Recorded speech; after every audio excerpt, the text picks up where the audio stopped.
Okay, it looks like we are on. Hi everyone, feel free to take a seat because we are about to get started with today's program. So, good morning everyone. I am super excited to have you all here. Myself, I am super happy to be here with you today. And also good morning and hello to everyone watching us via the live stream. So, welcome to Women in Tech Forum 2024. This is a day that many of us had been waiting for. A day to meet with talented, passionate women and also peers in the tech industry. Can I actually get some cheers and applause to that? Great, really loving the energy in the room today. So my name is Kim Ogilve and I will be your host for today. Very happy to be here. So a little bit about me. So I've been working in the tech industry for the past 8-9 years, mainly in marketing and communications. Currently I'm working at an energy tech startup called Synergy. So before we move on with the program and telling you about all the things that will be happening on stage today, I would love to welcome a really special person to the stage, Nea from the Women in Tech team, who will tell us a little bit about Women in Tech community and the theme for this year's event. Welcome. Thank you, Kim. Hi, everyone. It's so great to see so many of you here in Deepoli as well as online. If you haven't met me at previous Women in Tech events, I'm Nea Höynälä, the director of Women in Tech Finland. And what Women in Tech really is about is we want to build a more diverse and inclusive tech industry. And we do this together with our member companies, offering opportunities for participation, recognition, and career progression. And the forum is one of our favorite ways to do just that. Yeah, and what about the theme of this year? I mean, Women in Tech, last time it was hosted was 2 years ago, and a lot of things have happened since then. So would you mind telling us what led you to choosing this year's theme? I think we can all agree that in the past 5 years, we've seen an incredible amount of change, not just in tech.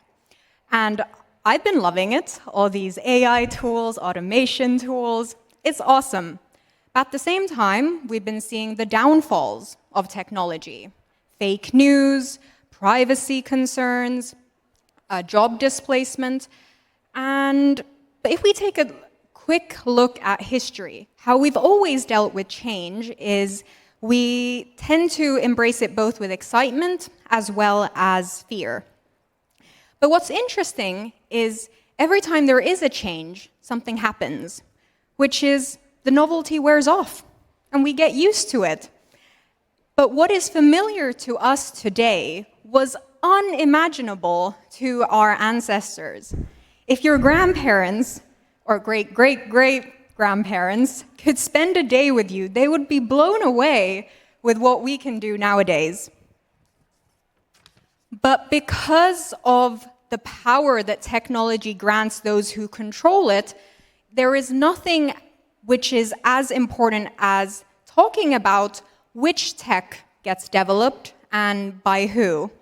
And that's why I really think we should strive to educate ourselves and talk about change so that we can really influence what kind of world we want to build. And that's what today is about. We'll talk about change, the good things, the bad things, the myths, and how you can play a part in that change. And that's why I'm really excited for all the speakers we'll have on stage today. But none of this would be possible without our partners, which Kim will share more about shortly, as well as our amazing Women in Tech team that has brought this event to life. So that deserves an applause. Woo!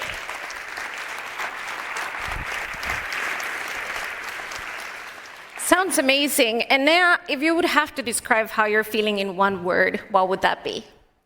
I'm speechless. We have been building the forum for the past year and just seeing it come to life, all the familiar faces, the smiles, it makes me so happy. I'm in awe. Yes, thank you so much for sharing about the Women in Tech community and also this year's theme. we'll chat later. Yes, we'll chat later. Thanks. Thank you. So, everyone, thank you so much. What are we going to have on stage today? I'll give you like a super quick rundown of the program. Has my screen already changed? Just a minute. There we go. So right up next, we will have the first keynote of the day titled Learn as if you were to live forever by Ursula Koski, CTO for Nordics Partners at AWS. Then at 12:05, we will have a super interesting panel discussion titled Navigating Tech Change as a Leader. After the discussion, we will hop on a lunch break. By the way, everyone in here today has free lunch, so that's pretty great. And that one, the panel after the lunch break is going to be titled Tech Trends and Beyond, Exploring Emerging Technologies and Their Implications.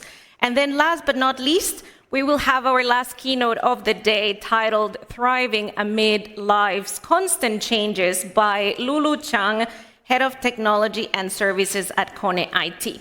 So besides all the networking opportunities that Women in Tech Forum is known for, and the stage program, we also have workshops. We already had the first morning workshops, and then in the afternoon, starting at 2:45 all the way until 4 p.m., we will have 3 workshops. Super shortly, the workshops that we will have today are the following. There will be one hosted by tech, academic engineers and architects in Finland. This workshop will present some really fascinating research about the gender pay gap in the tech industry, and then also tips about how to negotiate your salary at work. Then we have a workshop hosted by Nordea, Career Growth for Women in Tech. This will be all about exploring opportunities, essential skills, and success tips to thrive in the tech industry.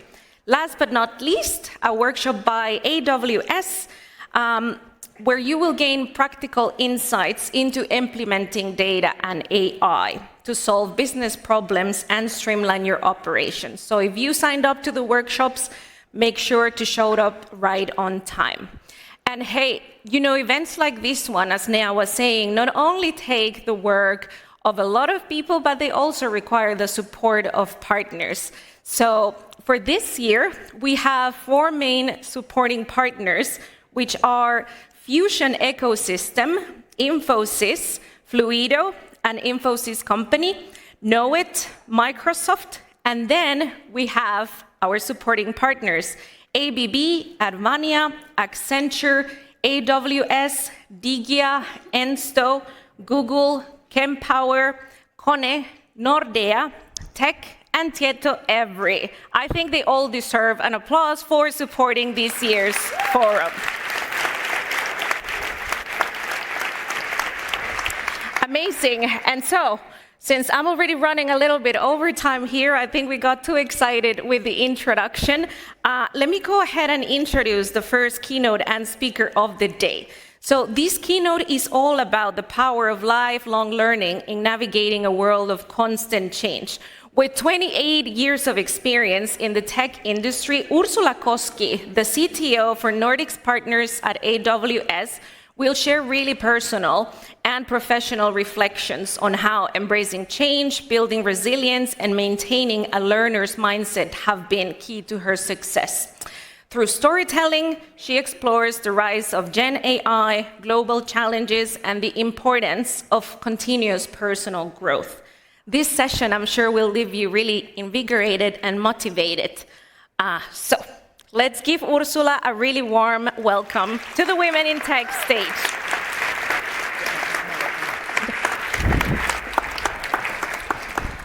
Thank you so much.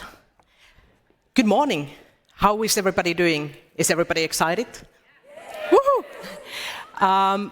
Is anybody nervous other than me? Good. To share something, I was thinking of standing on stage and having a sign saying, "Hey, my name is," and the reason is I have a raging imposter syndrome, like really bad. And so I was thinking somebody will come over and tap me on my shoulder and say like, "Hey, ma'am, you're in the wrong place. Sit down." I can tell a story. When I was growing up, my mom was really worried because I was a very silent kid. Nobody's worried about that anymore. So things change, and the lifelong change, career change, have been kind of the trend, and that is what we need to cope with. So my mom used to say, I would love for you to find your voice. So that's what I'm doing here. I'm finding my voice still. So I hope she's watching over me and being quite surprised and happy. So my name is Ursula Koski, and my pronouns are she and her. So if we keep a line with today's theme, I can say I'm in the middle of big personal and also professional changes. So I'm actually returning to a lot of my passions, returning to nature, returning to work that I love to do, which is customer work, working side by side with my customers. So somebody was asking me, like, what's going to happen with your title? What's going to happen with your role? Actually, if I summarize it, it is about going home. So I have come home, and I get to do what I'm passionate about, that is to serve my customers and my team. And we do have a great team, and that is also one of the reasons why I can cope with that change. So alongside with my technical role, I'm also the lead for EMEA level LGBTQ+ employees, so we talk about human rights a lot, so you might see me talking about those topics too. So I would like to take you on a journey and share about my both personal and professional journey. So I've been working with tech for past 28 years. And over the course of my career, I had the privilege of witnessing profound changes, and sometimes really painful changes. And I was thinking, what has kept me resilient through all those things? So when I was invited to speak, I was thinking to myself, what's the most valuable skill that I have developed over my career? And the answer came to me clearly, and that was lifelong learning. So learning new things, adapting yourself, changing yourself, and also being willing to say, I was wrong, let's do this again, let's figure out the right way to do it. So the quote behind me is actually attributed to Mahatma Gandhi, which is actually wrong. So the quote says, live as if you were to die tomorrow, learn as if you were to live forever. The quote is much more older than that. So it stems from old Indian scriptures, and I think the book is called something like Wisdom for Life. And I think that's a good title. So that philosophy represents the curiosity mindset and the growth mindset of changing and adapting. So it doesn't matter if you're building a business or you're building a new product or a solution. It's about, are you willing to reinvent yourself and innovate? So learning and navigating that change has been the foundation for my whole life. I've been very curious always, and I've got to opportunities that I couldn't have ever dreamed of when I started my career. So somebody asked, was there a path to follow? And there was no path, you know this. For women in tech, there wasn't a path, we need to build it. So we started building it, to build a career path, to have a long career in tech. And we are still building it, each and every one of us. And we do have to do try and fail sometimes. We have to step outside our comfort zones each and every day. Then somebody asked, did all this come naturally to you? Is it your mindset is the way that you have always been? No, not at all. I was the scariest and shyest kid of all, so not at all. So experimentation, and that has allowed to get to the heart of innovation, to innovate, to be faster, to enjoy what you do. And it has allowed me over and over again to learn something new and improve. So the whole concept doesn't apply just to the boardrooms. So it applies both to professional lives and personal lives. And the willingness to learn and adapt keeps us resilient. And let's talk about resilience also during this session. So the resilience, the innovation has turned my job into something that I'm truly passionate about, that I truly, truly enjoy to do. And that passion has turned into purpose. So today I'm standing in front of you on stage, but statistically I shouldn't be. And it's not about just being a woman in tech. it's a much more broader concept. So the odds were stacked against me in more ways than one. So if I will take you on a journey, so kind of going back to my background. So I was born in an entrepreneurial family. So we had businesses, restaurants, bars, hotels, you name it, we had it. And from outside, that could look like a picture-perfect life. Having a big house, scary dogs, you name it. All the external financial signs of success. Awesome, doesn't it sound like that? But beneath the surface, there was something else. There was a different reality. There was a reality of physical and mental abuse, substance abuse, and eventually, the collapse of everything that actually never was to begin with. So at a young age, I was placed in foster care, and I moved through different homes, different shelters, and all the material possessions were replaced with one. There was one person who believed in me, who cared and saw potential in me where others didn't. That one person was my difference. And she became my reason to believe in myself.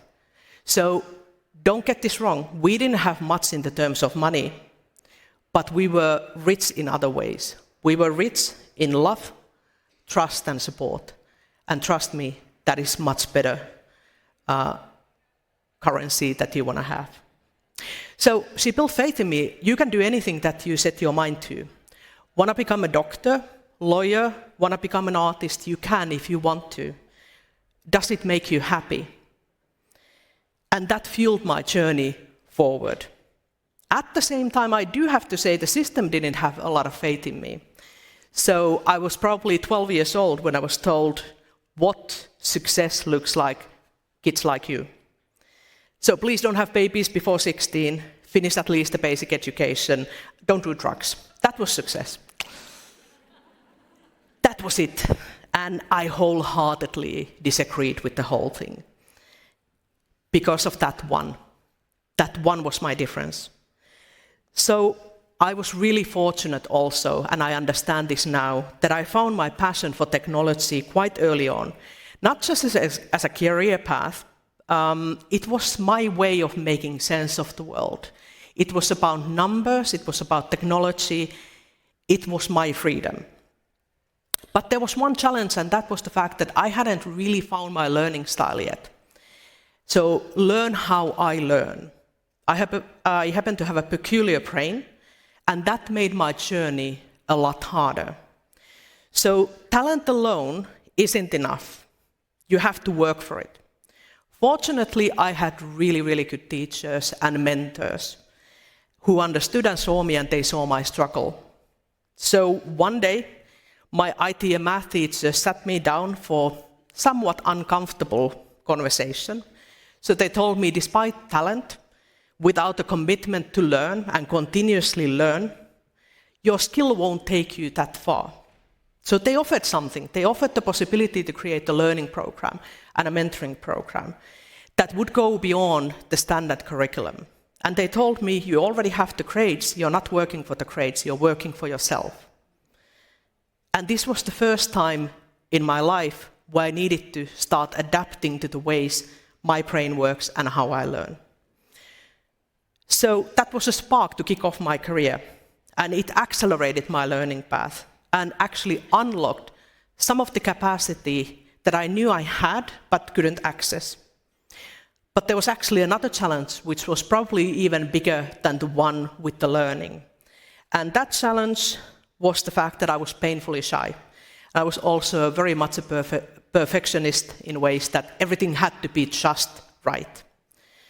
And I know some of you might think, come on, she's standing on a stage in front of an audience, how can she be shy? Yes, she can be shy still. So I struggled a lot with social anxiety. I still do some days. And the perfectionism didn't help. So the fear of making mistakes was paralyzing. So I knew I had the answer in some cases, but I couldn't bring myself to speak up. And I'm now talking about the way of being silent, as Finns are silent, so it's silent on steroids. And it's almost ironic now when I look back, when I understand how much you do have to fail in order to find a way to succeed. So if you can't really win a race if you don't want to leave the starting line. And certainly you can't share any of your views if you're not willing to communicate them. You can communicate them in writing or speaking, but you do have to share them. So it took me years to unlock access to my potential and learn how I learn. And that also meant how to manage my anxiety and understand that those failures that I was so afraid of are the stepping stones. They are not the end of the world. They are the learning curve. And I'm still learning and improving every day, and I do make mistakes. So at Amazon and Amazon Web Services, we talk about the continuous learning as sharpening the saw. So you have to sharpen the saw every day, and you have to have a good enough reason to do so. And the reason has to be within you, it cannot be external. To show somebody a certificate or gold trophy, it has to be about you. Why are you learning? And we also talk about not having compression algorithms to compact experience. So talking about no compression algorithm for experience, meaning that in order to learn and to put in the work, you have to do it daily. So let's fast forward and talk about the career journey. I was really, really lucky, as I mentioned, to understand what I'm passionate about, which is technology. And I got my first career opportunity at the age of 18. I know, really, really young. And it wasn't the result of being extraordinarily gifted, like having it all together, not even close. It was something much more straightforward, and it was about being reliable, being on time and doing what you say you're going to do. And also putting in the effort to learn new things, learn new tech. So I was offered a chance to step into the world of academia, and now you might be thinking, like, interesting. So I started by teaching tech. And I started by teaching at a local university and local vocational institutes. And there was no promises made about the career. There was only one thing. Be here every morning. We have a huge lack of teachers. There is no guaranteed hours. You will get your chance if we need you. And I was there each morning, 7 a.m. I showed up.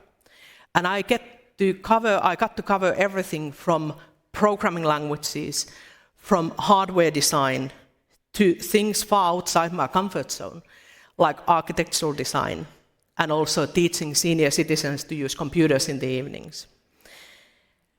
Funnily enough, I have received a course certificate where I'm both a teacher and a student of a group in that same institute. So I learned on the job as I went along, and eventually that landed me a permanent role. So at the age of 20, I had a tenure. What's the lesson? It's not neatly packaged ever. It will lead up to things if you're willing to work for them, if you're willing to put the consistency in. So let's fast forward. So let's talk about what happens next then. So fast forward to 2000s, I got a call to interview with a company, Siemens. And they had a position that had a really nice thing. They had an education program attached that was top of its line. And that program would have been really hard to get into because of the fact that it was expensive, it was abroad, and you would need a sponsor. And I started thinking about leaving. And my colleagues looked at me like I had lost my mind. Fair enough, probably was. They said, you have a tenure, you have a guaranteed position, you have all the benefits, you're young, you have a great salary. Why would you leave? But I knew I had to do something to grow, to learn, and I took that leap. And I can share that the leap felt like jumping out of an airplane without a parachute. And you're free falling in many ways, you're feeling like this will never succeed. But you know what? It did, and it grew me. So that uncertainty also grows you. So once you take that leap, those next leaps will be a bit more easier, not saying that you will not feel unsafe. So then let's talk about the tech industry. So I got into a very interesting role in technology that I love. Was the tech industry beautiful, balanced, all great projects and success? And those of you who have lived through that era, I know what you're thinking, no, not even close. So we had the dot-com crash, and not so production-ready products, which were sometimes even PowerPoints, we had changes happening around us that shook us to our core. Not just the stock market turmoil. In September 11, 2001, when the Twin Towers fell, I got to experience firsthand what it's like to be called home in a global emergency, and being very uncertain if my colleagues made it out in time. So I was traveling back for a youthful adventure, not knowing what will be happening next. What will these changes mean? So we lost a lot of our sense of safety and also naivety in a very short time. So from Siemens, I eventually moved forward to a startup life with a handful of brilliant minds that were really idealistic. And we had something fantastic that we were building, but we were way ahead of our time. When we should have had much more capital, we had maybe 2% of the capital that we would have needed. And the changes and the progress kept happening. So there was leap after another, and I was thrilled about learning new things. So let's fast forward. Let's fast forward to 2010 and 11. I was working for Oracle, and I found myself in Silicon Valley quite often.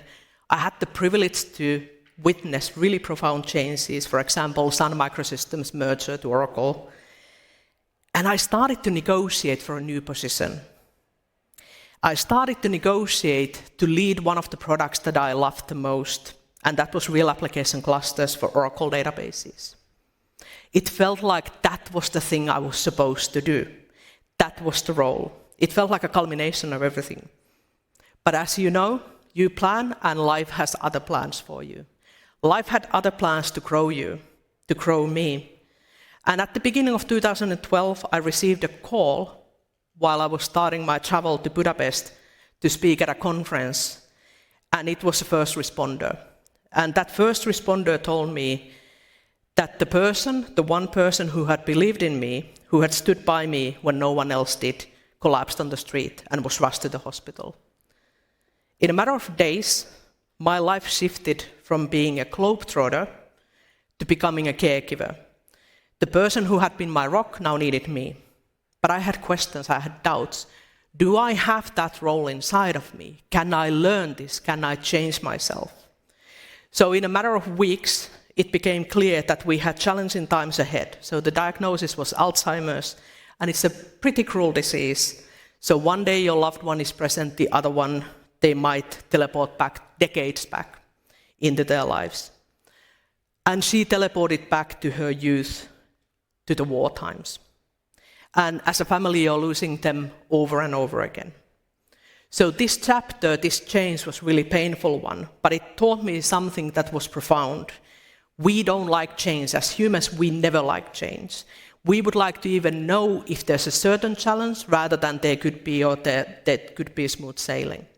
So we need to remember that we are much, much stronger than we give ourselves credit for. We would like to know everything that is going to happen tomorrow, and we can't. So I know it's very easy to look at somebody who has had a long career, who's standing on stage or has an interesting position and think that they have it all figured out. Trust me, they don't. So every challenge, every change, every failure will move you and grow you. To which direction is about perspective of how you see the world. So when I returned to my professional life, with all of its ups and downs, I felt that my perspective had changed a lot. It had shifted in major ways. I also was immensely moved by the support, the actions that my immediate team took with me to support me in a situation that was very unstable. It was not about the speech, it was about the actions they took. And they basically rallied around me to allow me to recover. So we know life is not linear, and it's full of learning and growth. So I would like to kind of wrap up my speech and talk about certain key takeaways that I see that are valuable. So one thing that I would like to remind you today, and you might know this already, is that everybody has thought loops. Things about, I could never, in my family, we would never. And you know what? Those thought loops tend to become your reality, your way of thinking. So please don't always believe what your mind is telling you. Your mind is beautiful, your mind is an engine, but you need to train it. So the things it's telling you are not always rooted in reality. So they stem back from generations of survival instinct and learned and enforced behavior. So to give you a few takeaways that I truly believe in is that they boil down to very specific things. One is perspective, pace, rest, trust, and knowing your value. So why perspective? So the way that you explain the world to yourself and the changes around you does become your reality. So is it good? Is it bad? So what are you telling yourself about yourself today? So if those thoughts are not very positive, change that. Start changing that today. And that shift is even more critical if you have kids. If as a mom, as a parent, you believe that you have to earn your rest, you're not quite good enough, not skinny enough, not beautiful enough, guess what your kids are thinking about themselves. So ask yourself, what is your biggest challenge today? Is it really a problem or an opportunity? And learn to slow down your thinking. So don't rush. Don't rush when the pressure is external. Trust people, but verify that you are talking about the same thing. That is critical. That everybody in the same team, around the same table, talk about the same thing. And rest. Allow yourself to bend, but not break. And be very clear about what rest is. It's not something you earn. It's a human need. And I know saying this, I'm not very good at resting myself. But rest is what keeps you resilient. And also being able to share what's your value, what do you bring to the table. So that brings us to the end. And I would like to encourage you to ask yourself, what are you going to learn next? So I would like to thank you for your time. I enjoyed it immensely. We will be here as a full team today. So come talk to us and challenge us and talk about both tech and also personal lives. Thank you.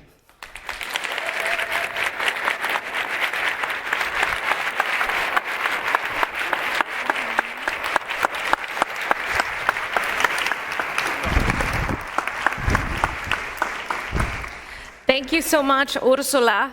As I told you, that would be a really invigorating keynote and also full of learnings. By the way, for all of those watching us online and also all of you here, remember to make the most of this event today. So for instance, if you see people by themselves, go and strike up a conversation. You really never know who is right next to you. So even right now. Remember to use the official hashtag of the forum. So hashtag WIT Forum 2024. Share all your learnings and also pictures on your favorite social media channels. So right up next, we have a panel discussion that will deep dive into a very relevant topic today, navigating tech change as a leader. In this session, our panelists will discuss how leaders can adapt to rapid tech shifts, manage team dynamics, and support upskilling efforts. The panelists will also explore key leadership skills needed for the future and strategies to thrive in an evolving tech landscape. I will leave to our dear panel host to make all the required introductions for the panelists so we can start right on time. So welcome to panelists and then also Johannes. Thank you. Oh yeah, Do I need this? I don't think you need it. Cool. Yes. You can actually come on stage. You can introduce yourself from here. Hi everyone, I'm Johannes and I'm here to ask the questions and eager to learn to become a better leader thanks to you today. Do you want to sit in the centre? Yes, I can sit. Actually, I can sit at the side. No. You go and Yes. sit in the centre. Welcome. Thank you. You may have the center place. Wow. No. All right, everybody seated. So we're going to learn how to navigate the exciting changes in technology as a leader. And to begin, could we have each of you share brief highlights from your experiences and expertise in the tech industry? Do we start from here? Let's start from there. Yeah, so Riikka Ivanen, and my career has been always in the intersection of technology and business, or technology and humans. So my background is in management consulting, in the technology projects and how to use technology to transform businesses. Right now, I work as a Fusion Ecosystem Investment Director, so basically focusing on creating new digital development companies and how these companies can transform industries and companies and businesses. And then on my free time, so I did my PhD in how to thrive in uncertainty. So there is a mix of work and professional passion to this topic. Amazing. Thank you. How about Lily? I want me to go through. Thank you so much. Yeah. Oh, sorry. We can go with we can go with you next. Absolutely. Perfect. And I started saying, no, I'm not going to sit in the center, but I'm not the person who's going to say no when there is a challenge thrown out at you. I'm from Infosys, and I've been with the organization for the last 28 plus years, and kind of walked the journey of where I'm here today, working both with the public sectors in India, with the private sectors, and today in a really fast-growing world. Joined the organization when we were just less than 25,000 people, and today we are around 350,000. This was an opportunity the organization gave me to pretty much walk the world, working across pretty much all the continents, and with people with warm hearts. So it's a blend of people, technology, and it's also about the connect that I could make. Thank you. Amazing. Great introductions. Who goes next? I can go next. So my name's Helen Chambers, and I'm living proof that you can have a career in tech without a technical background and as a woman. So I started off as a technical writer, very soon found myself in management and leadership, and basically I've been working with people all my career. Presently, I work for multinationals as well as startups, and presently I lead a unit of software developers, quality assurance experts and designers at Knowit. And Knowit is a Nordic consultancy, IT consultancy. Fantastic. Thank you. Last but not least, hello everybody. I'm Saji Khullar from Accenture. So I started with a tech degree, and I've been working for close to 25 years, bouncing between tech roles and business roles, and then topped my tech degree with a business degree, an MBA. And after all this bouncing, now I am happily settled in Accenture in a tech business combo role. So I work in Accenture as a Nordic industry lead for technology strategy advisory practice. What that means is that we help our clients find better business outcomes with making the right technology choices. But having said that, that's not my full introduction. That's all my career half part is. More than that, I'm a woman, I'm a wife, I'm a mother, I'm a daughter, and much more. Round of applause. Thank you, Saji.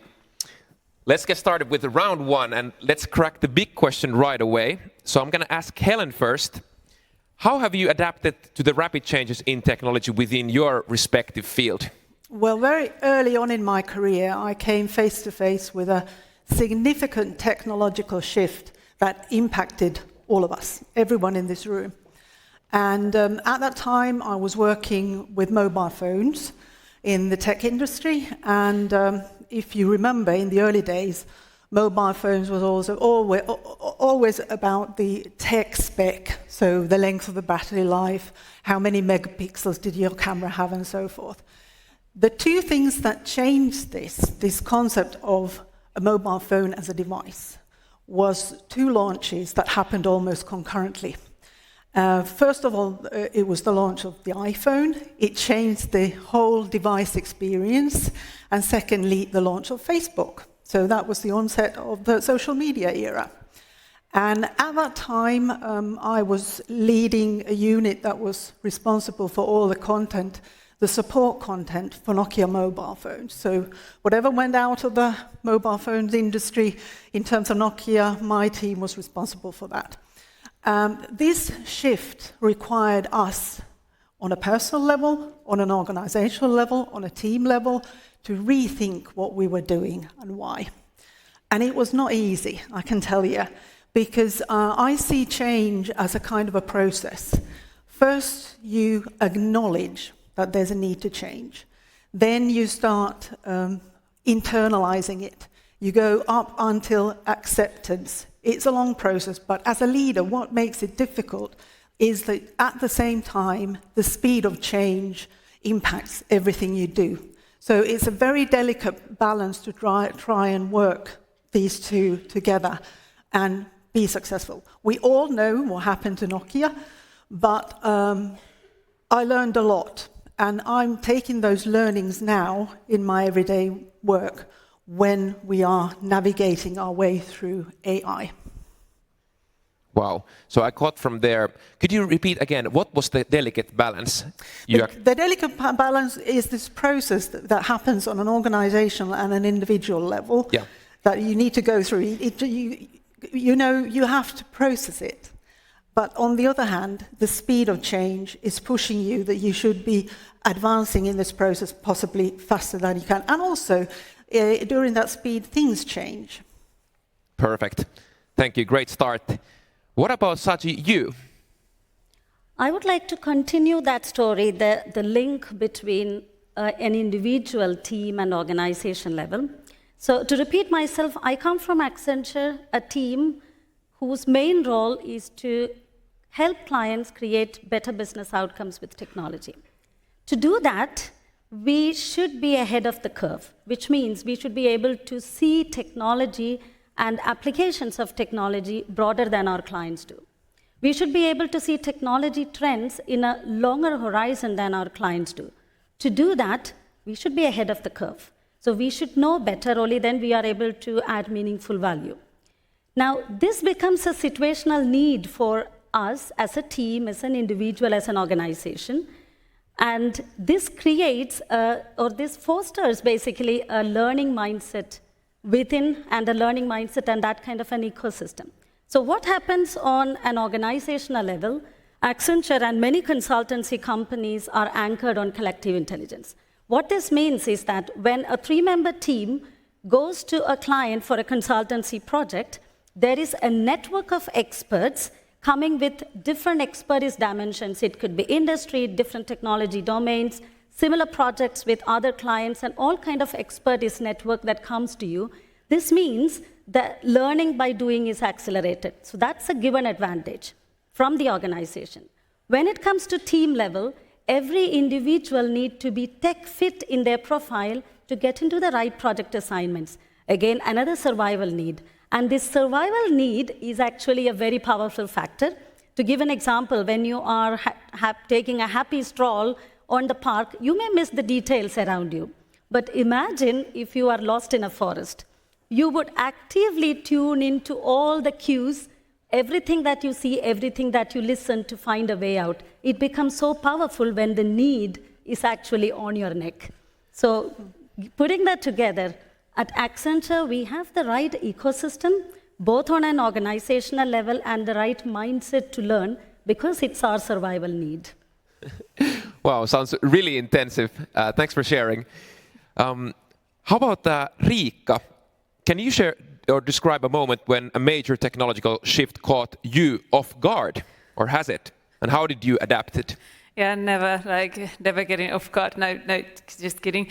Well, then we probably should know, what are the major technological shifts? And I could, going back to my history, so I was in diapers when the internet came, so that probably didn't change my life or really got me so off guard. And then maybe digitalization, cloud technologies or individual, those kind of things. But probably not because change happens all the time and we kind of adapt and in everything. But for me, it wasn't not too long time ago that actually got me like realizing that, wow, change happens. And that was a personal experience with my mom. I was visiting my mom before, it was a year ago when the ChatGPT became like really popular and people started using it.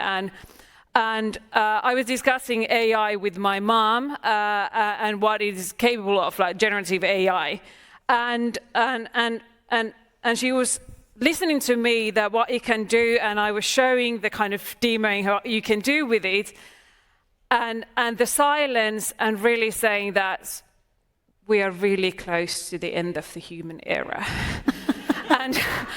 And I was like, yeah, no worries, Mum. Like, this is not going to ruin anything, and we're still going to go around. And funny thing is that but I like maybe something to know about my mom. She lives in the middle of nowhere, like really in the middle of nowhere in Finland, like Eastern Finland. They have electricity, but not really much more. They don't use TV. They don't like technology. They are really like, don't bring it here. So I can imagine like why she's thinking that the end of human era is close.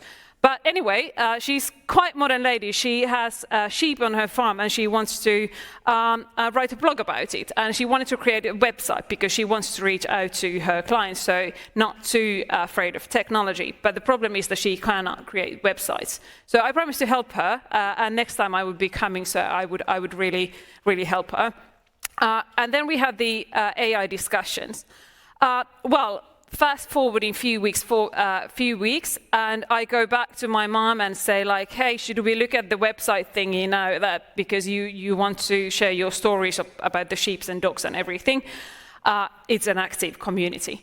So I went there, and she's like, no, I have it already. Like, what happened? So like, yeah, I just AI created it, so I have it here. And like, wow. What happened to the end of the world? Yeah, round of applause for Mamo. So that was my moment of kind of realizing that the change actually happens and the learning happens quickly. I'm the young person that should be like embracing technology and bringing it forward. But it was my mom in her 60s that did that. So kind of going back to businesses, it's happening now, so I need to change as well, because life happens also in the middle of nowhere. Wow. I might just take a little break here, and I'll give you a chance to add into this, because this kind of a story of getting caught off guard like yours.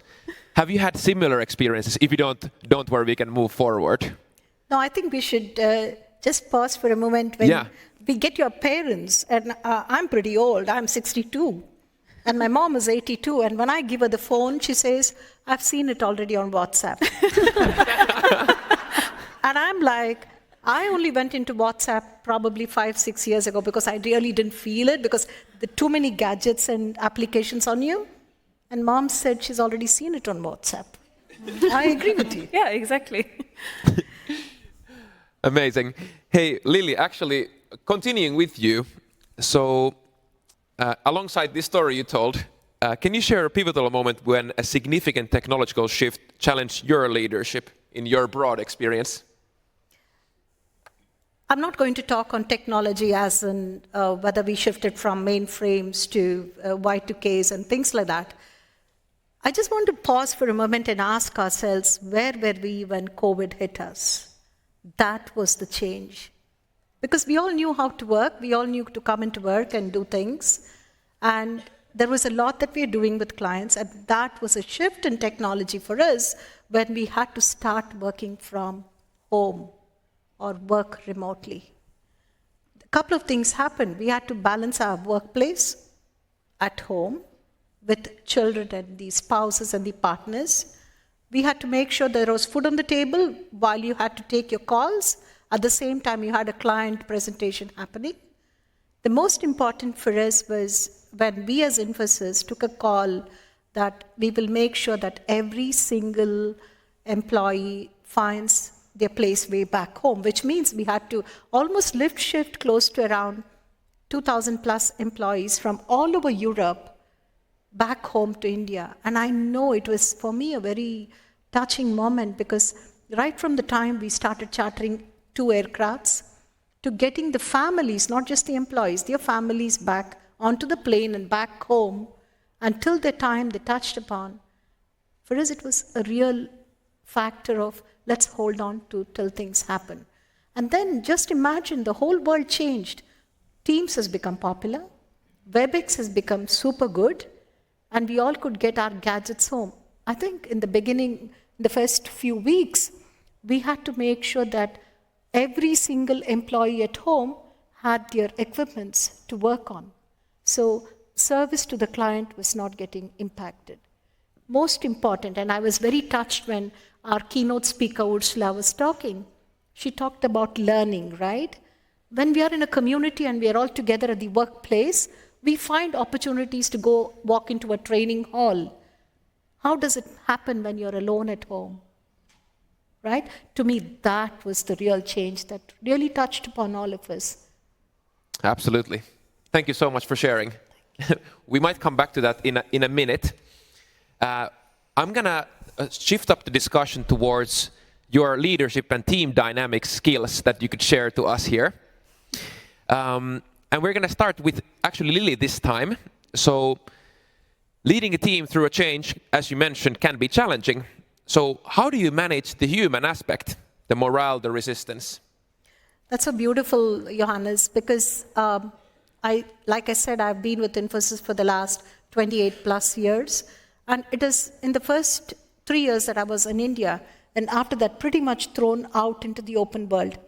So worked across the continent with people with different cultures, and it is also about embracing the teams and taking them forward, right? And it is all about how open are you? Like we talk about teams being open to technologies. We talk about our teams being open to delivering together. How open am I to embrace that ecosystem in a new world? That is the first challenge that we'll have to overcome. Second, it's all about building trust. Nobody is going to trust you on day one when you walk into a new place and a new team. Nobody. Let's not have a fancy idea that you're going to be having a nice pinky day. No. It all depends on how much am I able to hold my fellow colleague together and be receptive to building that trust and bond. And that was my second learning. Yeah. Can I ask you practically, how does it look like when this building trust magic happens? Can you give us like an image? Absolutely. Pretend all of us can see today here. Pretend that you can't see this beautiful world, and you have to trust yourself to get somebody to lead you. Close your eyes for a minute. Get somebody to walk you to the door. I can tell you, you'll be having one eye open. It's as simple as that, right? So when we come together collectively as a team, it also depends on what's the kind of ecosystem that you as a leader are creating for the team to start delivering together. A lot depends on us as leaders. Thank you. That was golden advice. Thank you so much. Then Saji, from your perspective, how can leaders support their employees in their journey of upskilling and reskilling? Yeah, I would start with like the difference between learning and upskilling and reskilling. Learning sounds much more positive, but upskilling and reskilling feels like it is imposed on us. So that already brings a kind of like a forced negative or resistance along with that. So that gives the relevance of the question. Now, when I look at, there are 3 key aspects. One is calibrating the need. That's the major role of the leader.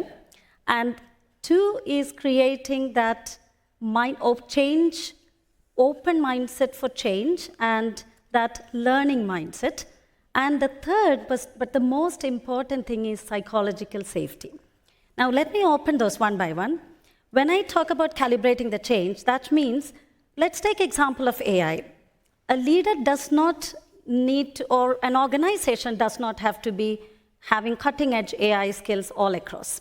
It is sufficient that the organization is sufficiently AI literate And then there are some deep pools with in-depth expertise who can do the heavy lifting, and some periphery roles.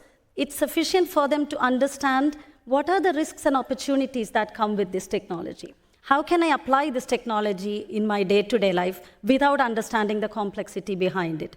So as a leader, it is important to calibrate for each individual or each role what is the need and what is their appetite to learn. If they can do it, and this is a painful exercise from the leader, but if they can do it, learning can be more positive. So upskilling and reskilling becomes learning then. That's the number one.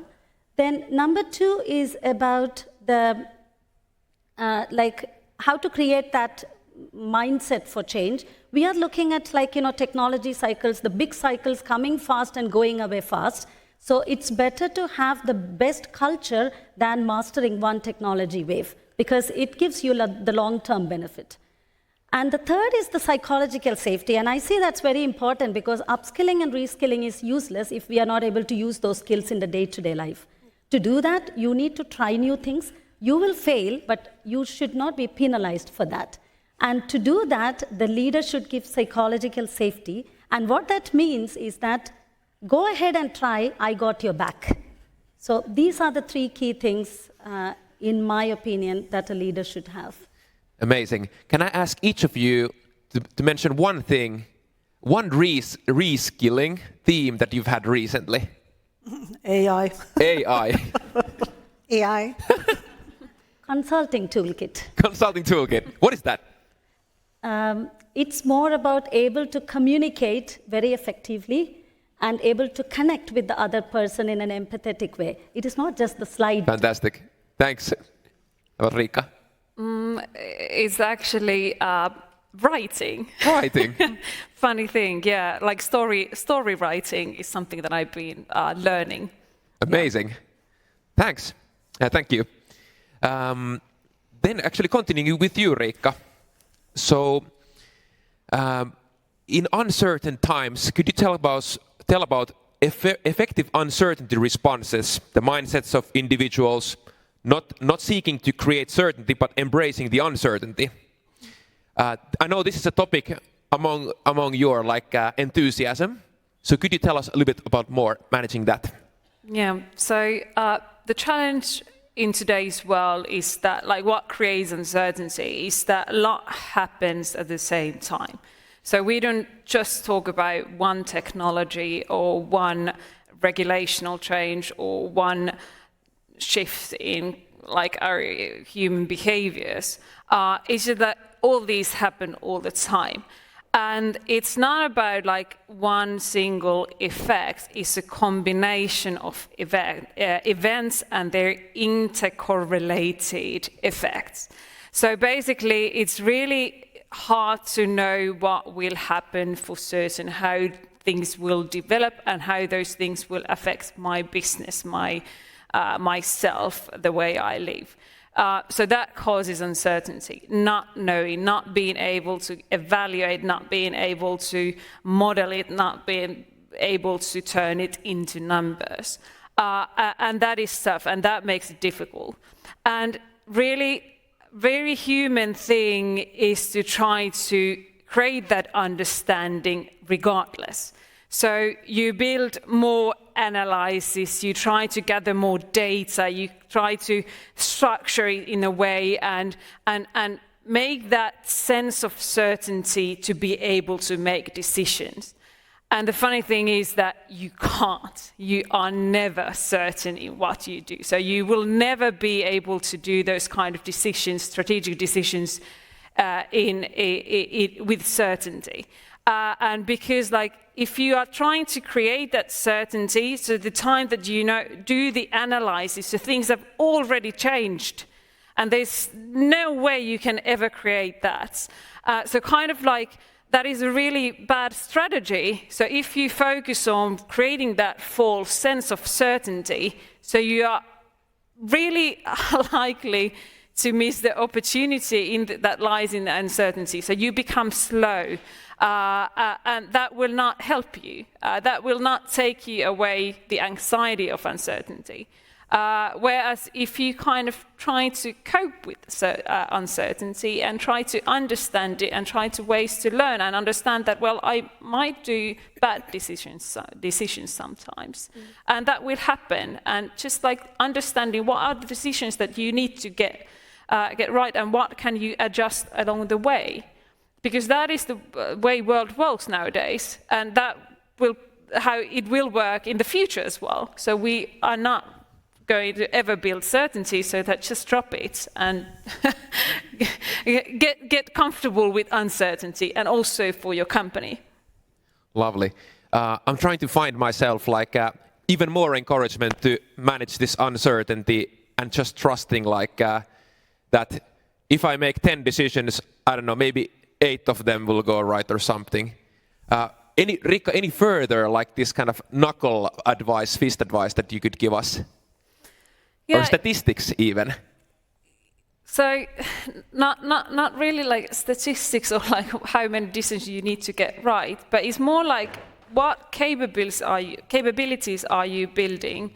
It's like, are you building those capabilities to create certainty, or are you building capabilities to be able to act and make decisions in the uncertainty? Yeah. So that means your skills, your mindset, your behaviors, the ways you collaborate with the teams and individuals. So that is where you should put your investments in, not in the way that try to create that sense of certainty.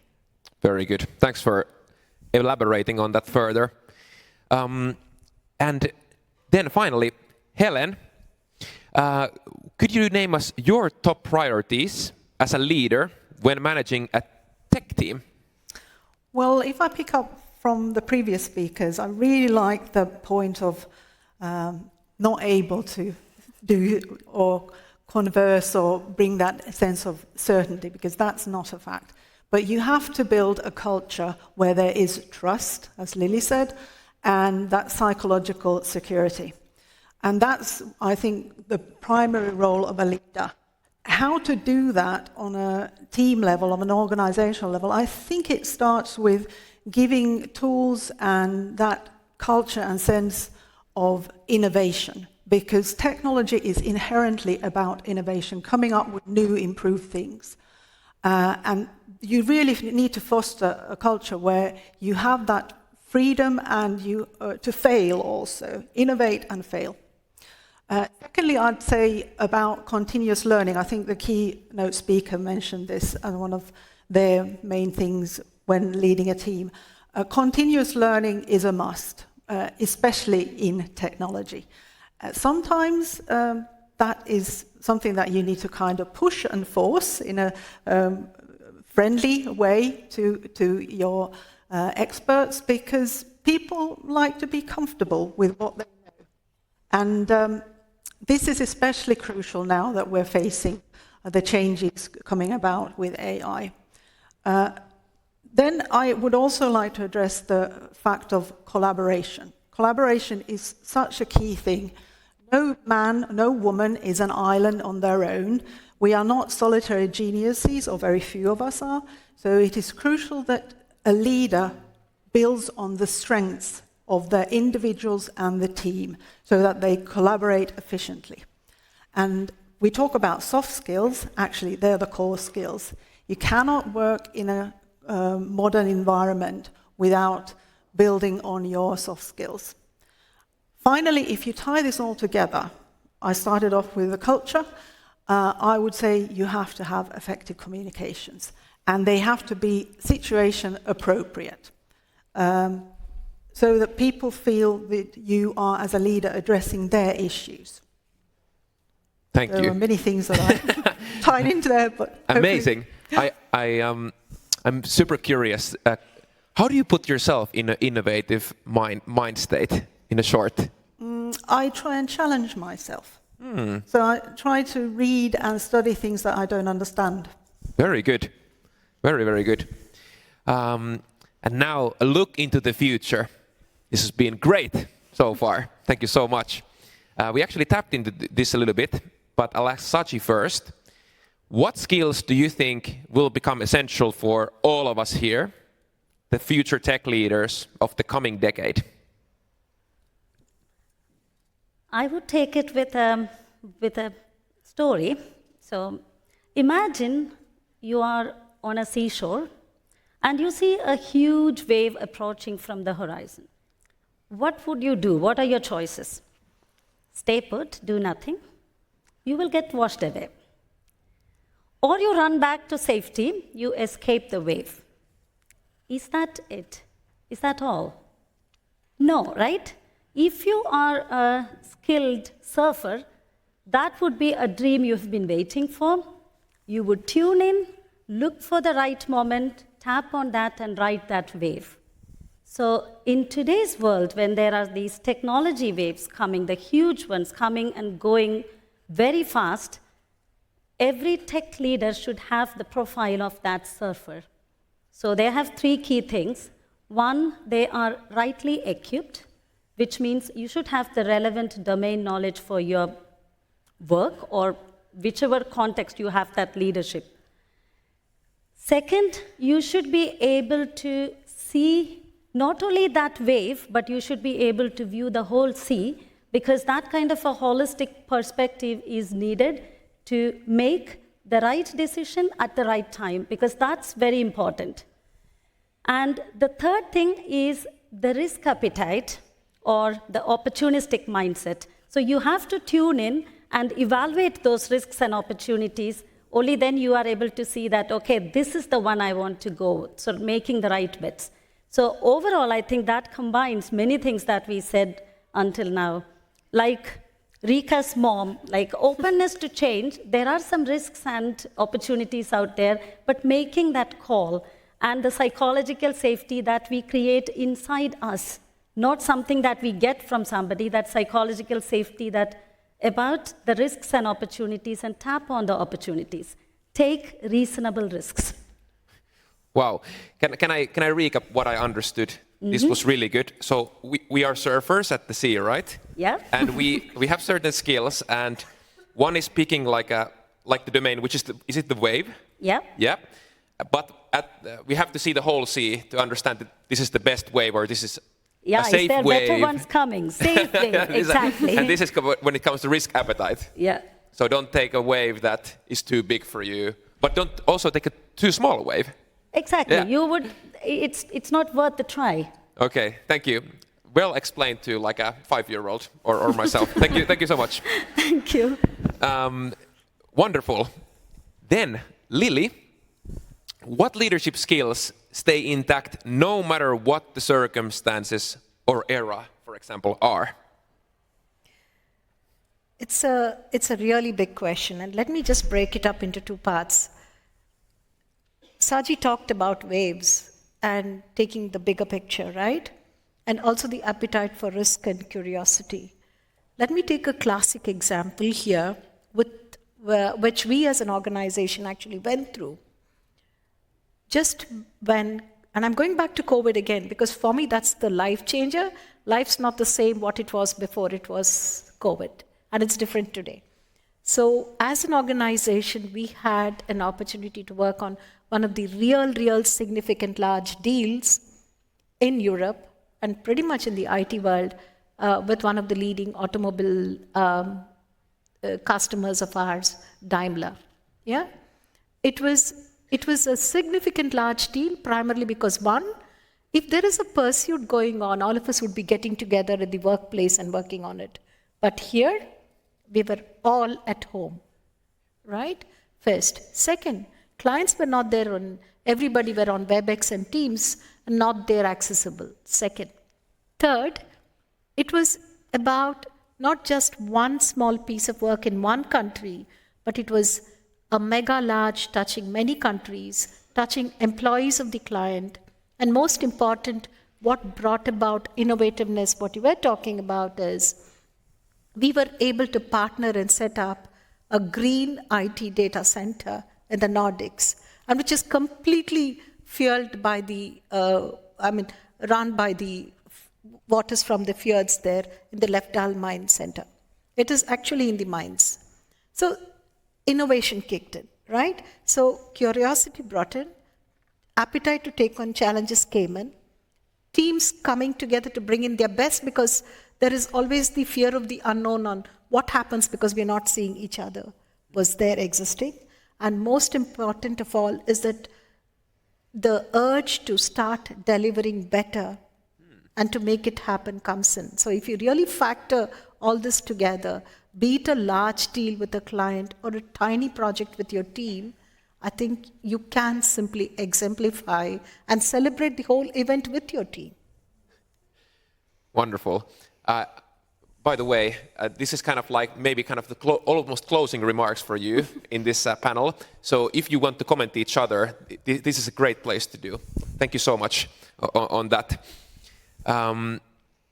Then, Helen, how do you see the role of tech leaders changing in the next 5 to 10 years? That's another big question. Yeah. I think that there's one thing that I see happening for sure, and another thing that I'd like to see happening. First of all, we keep on talking about AI, but it's already changing our skills, our job roles. So it means, in essence, that we have to relearn things, but also things that we kind of already think as a given will disappear. Very many people, or almost everybody, will be able to baseline program and code in the future. That means that we need to have expertise that is very broad or very in-depth. And that is something that we as leaders need to manage. But on the other hand, what my wish is, and my sincere hope, and I think it will happen, we need people from other disciplines entering technology. Because we need a broader understanding of the application of technology. And I would also say that more and more in the future, leaders are faced with ethical, moral questions. If something is possible, should we do it? Now, let's take the example of personal data. Is it acceptable that you can use personal data for whatever means, to save an individual or to destroy an individual? So these are the questions that leaders have to face when they lead teams that try to solve these questions, when to use and how to use. Fantastic. Very, very good. As a last note, and I got an idea, follow-up question for you, but I'm going to take it last. Oof. Yeah. Riikka, what are the biggest challenges you foresee for future tech leaders? I maybe go back to my earlier discussion about like uncertainty, decision making, and so on. So probably the biggest challenge is actually quite human challenge. Is that because really in the era, and for me with academic background, so the scientific thinking that what was true yesterday might not hold true today. And what holds true today might not hold true tomorrow. So that really forces us to continuously use the kind of scientific thinking and the what if, imagine if kind of thinking. But that is difficult. That is difficult for us people, and because, well, I know from the past, because I've been here for like 10 years, so I know how these things work, and we are all those people. I have in my team currently, we like building new businesses, in innovation business. And I've always been thinking that I'm quite like open-minded, forward-thinking, and positive in all the ways. And then I met my dear colleague Tuike Järvi, who is also here. And she's something beyond. And I look crampy and negative and everything compared to her. And why I'm telling this is that you need those people in the team that ask those questions, imagine if, what if, because it has happened already so many times that she comes with an idea and I was like, probably not going to work, oh, risky, And then I decide to trust okay, she got this. I trust. Like you talked about trust and curiosity. Well, maybe I see what comes out of you. Maybe I can also say, I told you so. But I've never had that luxury or that like fun, because those crazy ideas that you first think that might not work are the actually things that are going to change the operation. Do something beautiful, do something wonderful, something that is beyond imaginable before somebody else says, what if? And you need those people in your team, because not everybody are going to be those persons. I'm not like as much as I would want to be, but I need you persons. But each and every one of us, and that is the challenge of leadership also, and leading myself and leading yourself, is what kind of mindset and attitude you are going to adopt. And also, like today, what kind of mindset and attitude are you going to take away from here? Because those mindsets and attitudes turns into behavior. So challenge for leadership in technology or tech leadership is really like how to enable and fuel those mindsets and attitudes that turns into behavior. So that is my 5 cents. Excellent. This was actually a perfect feed into a little idea I have involving all of you. So now with this knowledge in our heads, could we create the 4 power principles of future leaders? And you're going to co-create this. And we're going to start with Helen. So when, for example, we wake up as future leaders tired, our children are crying and so forth, we have to go make and enable our team to succeed. What's the first out of the 4 principles that you need to remember? I am a human. I am a human. I lead humans. Excellent. How about Lily? Just fight the fear of the unknown. To me, that's very critical, because if you're going to be worried about what's going to happen, you'll never move the pebble from point A to point B. Perfect. How would you put that again? Find the... Just conquer your fear of the unknown. Conquer fear of the unknown. Yeah. Perfect. I am a human. Conquer the fear of the unknown.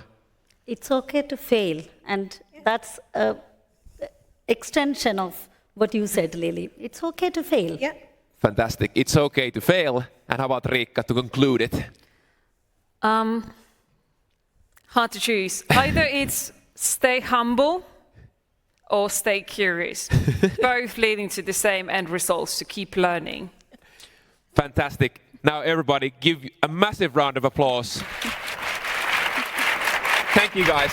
This was really, really insightful. Thank you.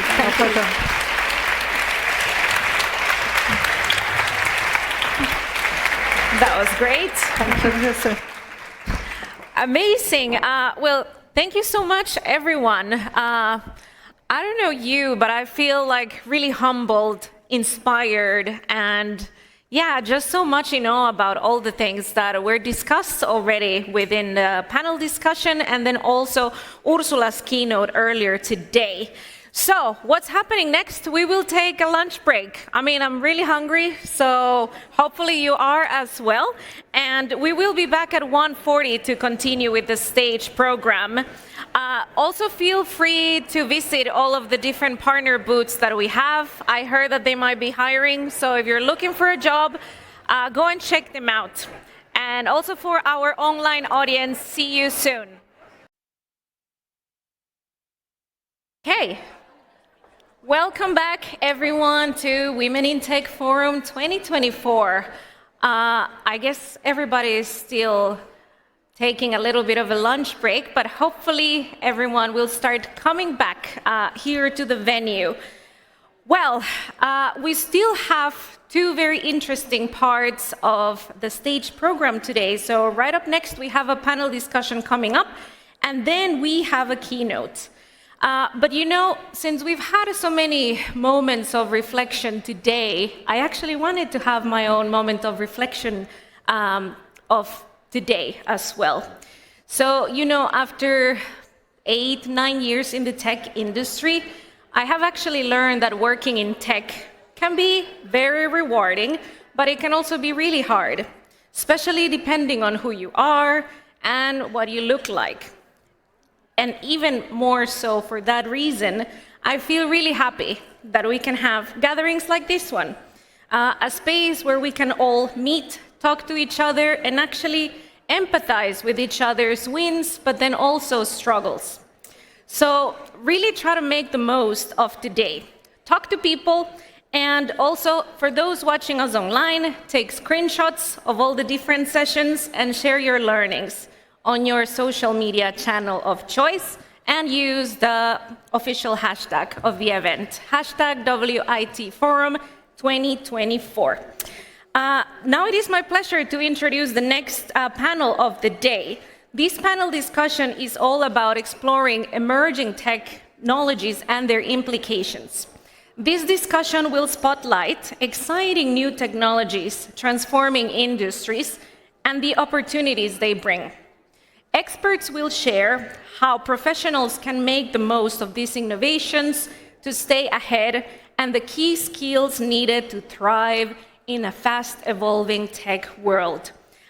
This next panel will be moderated by Jasmine Singh, Product Manager at Visma Solutions. So I would like to call her and then the rest of the panelists to the stage. They can introduce themselves as well. So welcome.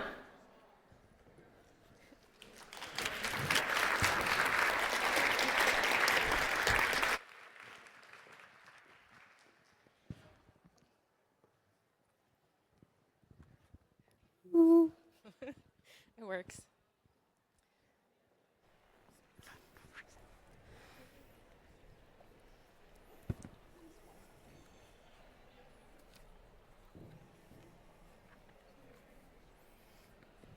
Thank you so much. Welcome to the Tech Trends and Beyond, Exploring Emerging Technologies and Their Implications panel. I'm Jasmine Singh, and I'm thrilled to be moderating today's discussion. My background is in fintech, and I'm passionate about empowering women in the industry. Today, we're joined by an incredible panel of experts who will help us unravel the complexities and opportunities that emerging technologies present. Let's start by having some introductions. Do you want to start, Erika? Sure. Great to be here. I'm Erika Rintala-Diegert, and I'm a business and strategy lead or expert at Brightly.Works. But maybe a few words about my background. Long story short, but I started my early career. Well, first of all, the big vision and dream has always been the one main driver for me, and I started my career in ad agencies, traditional ad agencies with kind of this psychological engagement frameworks. And then I continued there from online and heavy metrics. Luckily, we didn't have those flash pages anymore, and we were blinded by all the data. And then came the era of digitalization and, for example, Google, also here in Finland. So continue with the heavy metric landscape. And then came the era of iPhones, and we established a startup and continued working and seeing kind of the mobile devices as a personal and really like mobile devices and how we can utilize them.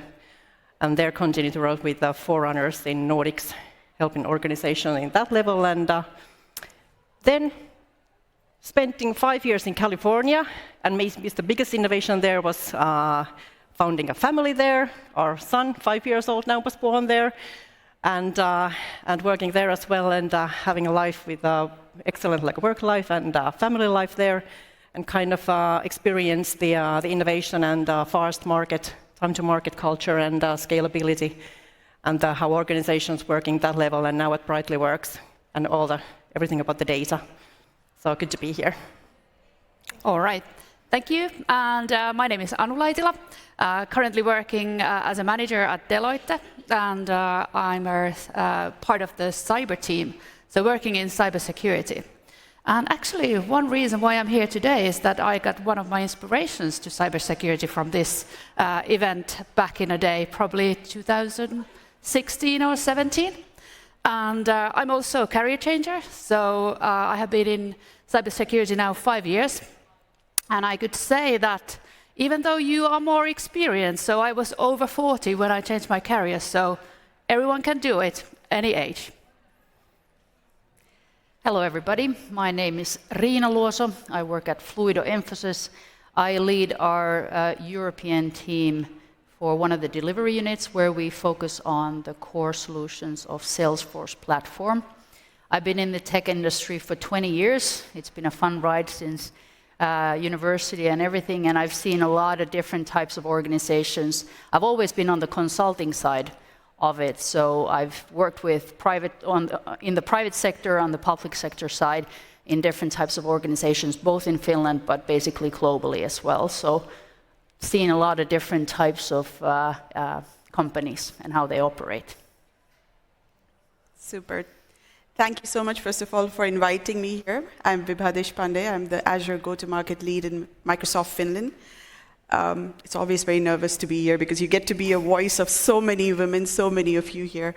But I've been with Microsoft now for 14 years, and I've started really at the basics. I started as a support engineer, and then I moved to Finland. I was a field engineer for identity and security. Then I moved to modern work.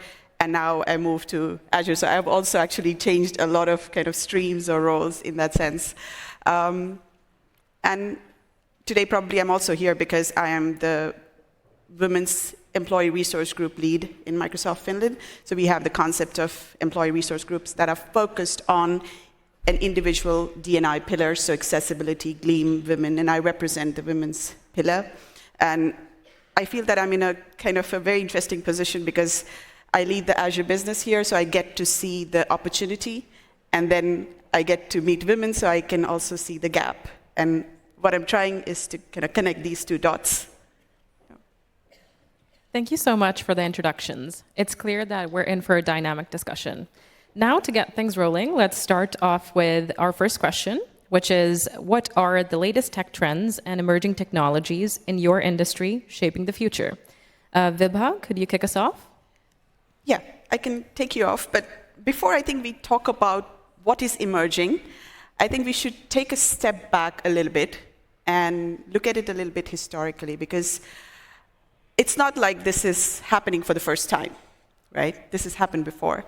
And what I mean by that is, let's look at a technology as an overview. There is a general purpose technology, and there is a single purpose technology. So take a lawnmower or a washing machine. That's a single-purpose technology. You can do that one thing with it. But then there is a general-purpose technology, electricity. When we lit that first light bulb, did we know that we are creating a new sector, and then so many segments and sub-segments, right? Take an example of printing press. Did we know the kind of jobs that it will create, from technicians to graphic designers? So we created so many new technologies. So all of these general purpose technologies have brought a new tech stack with it. And AI is a general purpose technology, which has completely revamped the tech stack.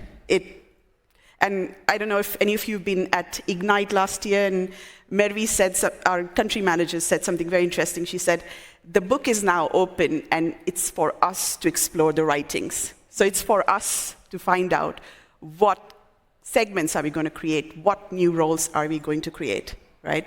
So that's kind of the philosophical part. But what happened with kind of the countries that embrace these general purpose technologies? So just to give you an example of Netherlands, where they embraced the printing press technology in the Renaissance period, and their share in the European GDP grew.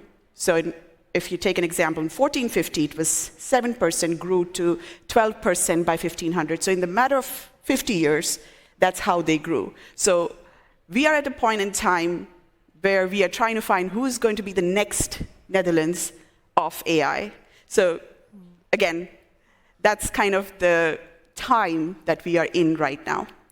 But then what's next? Where are we going? So specifically with respect to AI, when I look at it, I divide it in kind of different parts. So there's, of course, the technological aspect of it, and then there's the functional and the domain aspect of it. So when we look at kind of the technological aspects, we look at like a new model coming every day. So, I mean, just recently we saw the launch of the real-time API, where you can have an almost human-like interaction You know, you can interrupt the agent. You can, and not like, you know, you say stop. No, you're talking to it in a full duplex kind of a communication.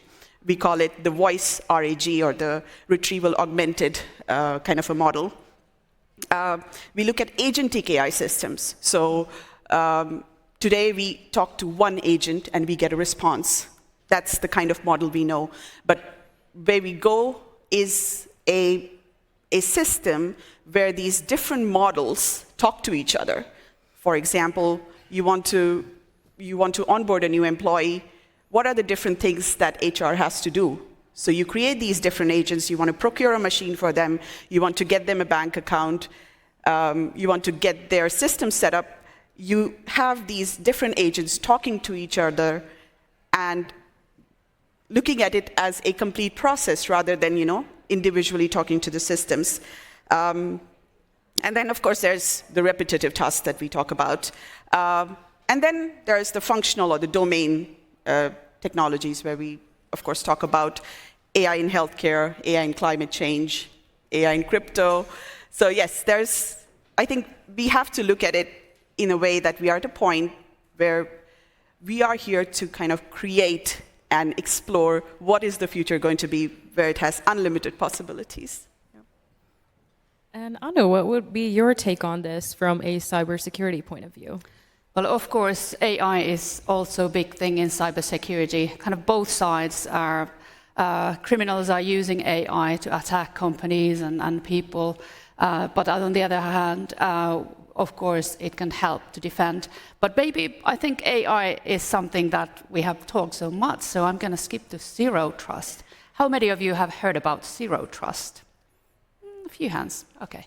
Well, let's explain a zero trust. So it is a cybersecurity methodology where the principle is that user needs to be verified every time, or actually user and device needs to be verified and authorized every time they try to access resources. And this should shape the future of cybersecurity and also enhance the security posture overall, and bring better data protection. And you said the Holland is one of the forerunners, so US is currently one of the forerunners in zero trust.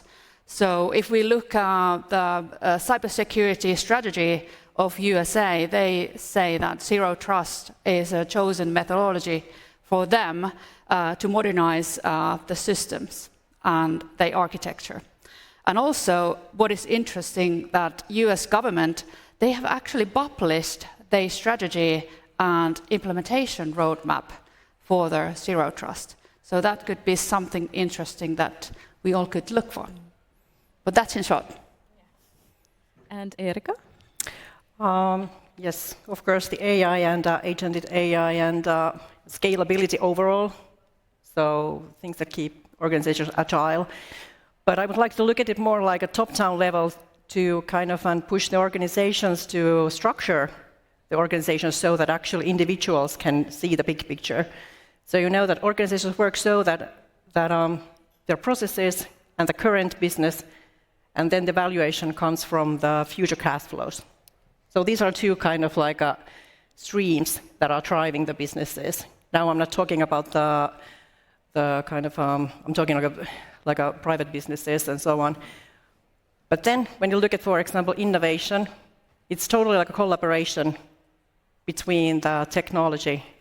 And innovation is how you actually get like ideas into tangible and reachable systems, how you make business, profitable business. So in order to do that, you need to have the team there, you need to have the tech team, you need to have the vision and understanding what's the main driver. And same thing is as we are optimizing the processes and having the capacity there to have resilience and having some extra capacity to actually react when something happens. So of course there are the technology questions regarding AI and so forth, but then I think it's more like the organizational structures that need to support, because businesses have the purposes, and people need to understand and really be motivated and see okay, this is my team. involved with. That makes the rapid scale-up organization. Finally, Irina. So I think many of the topics have already been raised. So AI is really on the hot seat at the moment as a topic, and I think many organizations are looking into the different use cases. How can they leverage AI at the moment? And I see a lot of different proof of concepts being developed and kind of test running different types of solutions in different areas of the business, so different areas of the operations. And I think this is where it's either going first from the AI strategy point of view of why do we want to use AI, or then kind of testing and see what kind of clicks, and okay, let's then scale this up. So there's a lot of different domains here. But I like the fact that we still need to remember that people will be using the technology. So we have the early, eager test people that before the company has decided how to use AI, they've already used it in their daily work. And then we have the laggers who are the last ones to try it if they are basically pushed down their throat. So you need to use this in your work. So the change management aspect from the organization regards to how AI will be utilized and how it's taken to use is important as well. Thank you, guys. It's really fascinating to hear how technologies like AI, data, zero knowledge are shaping the future across different industries. The sheer pace can feel quite fast, catching up with the future. But as we've heard, it's not just about catching up, but positioning ourselves ahead. Let's now explore the pros and cons of adopting these technologies. What are the widely unknown potential benefits and challenges associated with adopting these emerging technologies you just discussed that everyone here should know about? Anu, could you start us off? Okay, so let's start from the zero trust. We could consider zero trust quite a big, like an elephant at the moment. And it's, I think even for cybersecurity experts, it's a bit unknown subject. And we need to consider that it needs resources. It needs people who have the skill sets to implement it.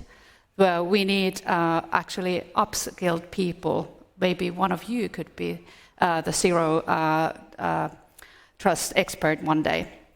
Then the cost, obviously, it's going to be massive. And you already mentioned people.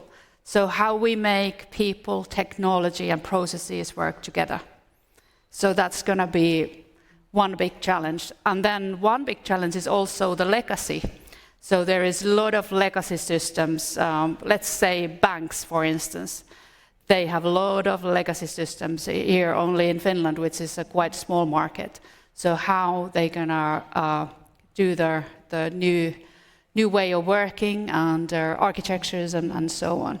But as I mentioned before, now zero trust is meaning that the users' devices, networks are not trusted by the default. So hopefully the security posture is overall, it's modernized and it's a lot better.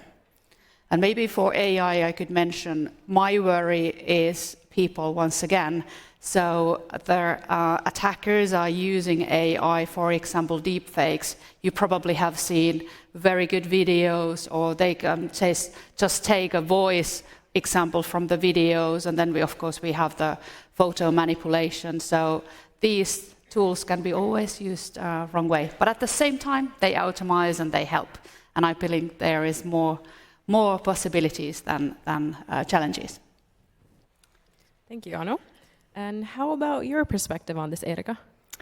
I would like to actually refer what my fusion ecosystem colleague Riikka, I don't know if she's here, but what she mentioned regarding the leading the change and embracing the mistakes and just comparing like two different markets, for example, in Bay Area and then in Finland and Nordics. So how do we see those mistakes? To be honest, I haven't seen any organization which is actually learning and seeing and handling mistakes such as they are the points when we need to learn. If we think about it, if we are actually like systematically seeing those mistakes, and then it's not about the people, it's about the facts. And this kind of talent, there maybe it is like a project management or value stream managers or something, but that needs to be changed, because things are changing all the time, and people need to breathe. They can't be blamed about matters, because situations are changing. And I think, of course, the other thing may be, of course, people who know how to optimize. The computing power we need to have the sustainability and the financial side, how to optimize things. So that's one thing, and both in like resources and heavy asset side, and as well as a financial and people side, how to optimize. So I would say those might be the big topics. And Viva, what would be the benefits and challenges associated with adopting these emerging technologies, in your opinion? I'll come to that, but I thought I'd just say something about zero trust, because I think we don't sometimes appreciate what the cybersecurity folks do, because one of the pillars of zero trust is to assume risk. And we don't, again, appreciate what that means. So imagine you are in this room and there is a risk which you don't know about. That's where the job of cybersecurity architects starts, that you are managing a system and you start with the point that there probably is a hacker. And now you are starting to manage the system. So that's something that has to be appreciated. But then coming to AI, I think the two challenges, and then I come to how we tackle this, is I think the first is skepticism. I think that's something that we see, a skepticism towards AI, what it can do, like you said, deep fakes and the hacking. I think that's something that we have to acknowledge. It's there. And I think we have to listen, we have to be receptive towards the kind of skepticism that is coming. Stay grounded, and then lead with security always. I think that is something that I have tried to do, and that is probably how we tackle the skepticism, is to be receptive and then to respond, lead with security. And then the second challenge is skilling. I think that's something that, as I say, I get to see the opportunity and I get to see the gap. I think that is something that we have to address. And I think there's a saying, I think it's been said many times, it's not AI who's going to replace you, it's the people who use AI. So it's something that, on us, on all of us.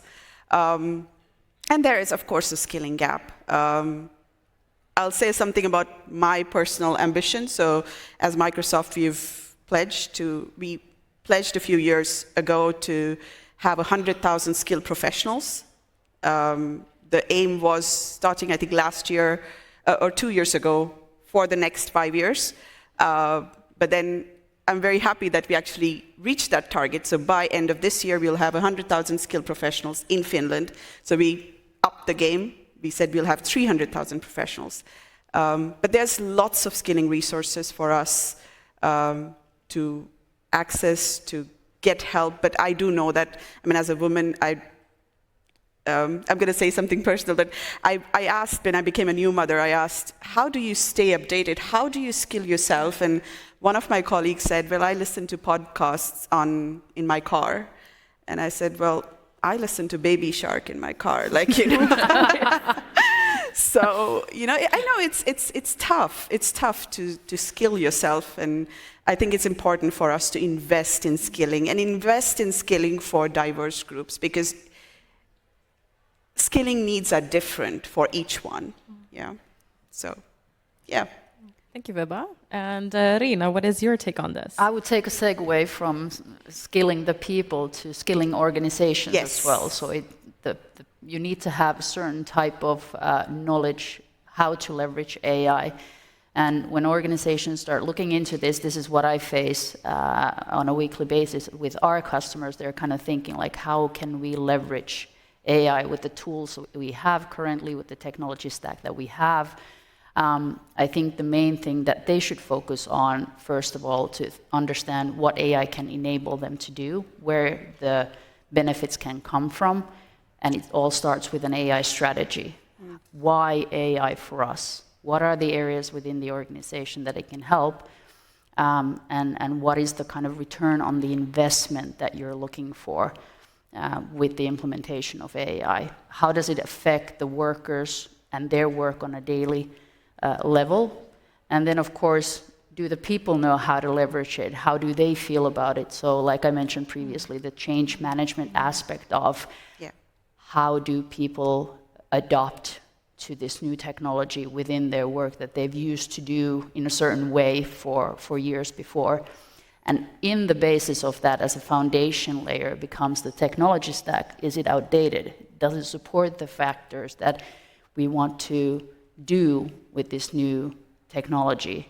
Do we have the data in place that actually supports it? So if we want to, for example, let's take customer service as a process. So with AI, we could, with the previously the data that we have in the systems from the old cases, we could actually provide generative answers to the incoming requests, no matter what the channel is, if it's online or phone or nothing, or anything like that.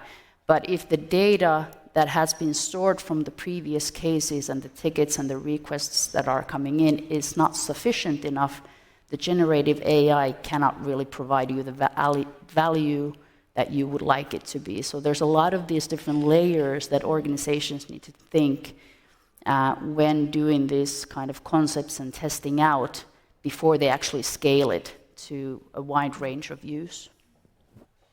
Thank you so much for breaking down those potential benefits and challenges.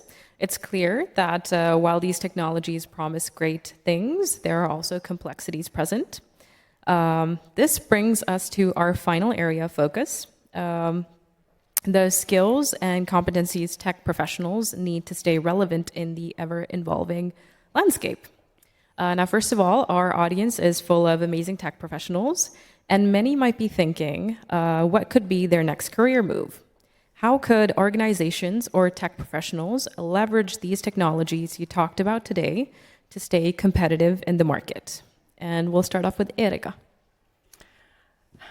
Maybe just piggybacking what I've been talking before, so not switching my idea here, but the intersection, the hotspot, the sweet spot between the business and tech is becoming more important all the time. So basically, business people need to be more tech savvy, and vice versa.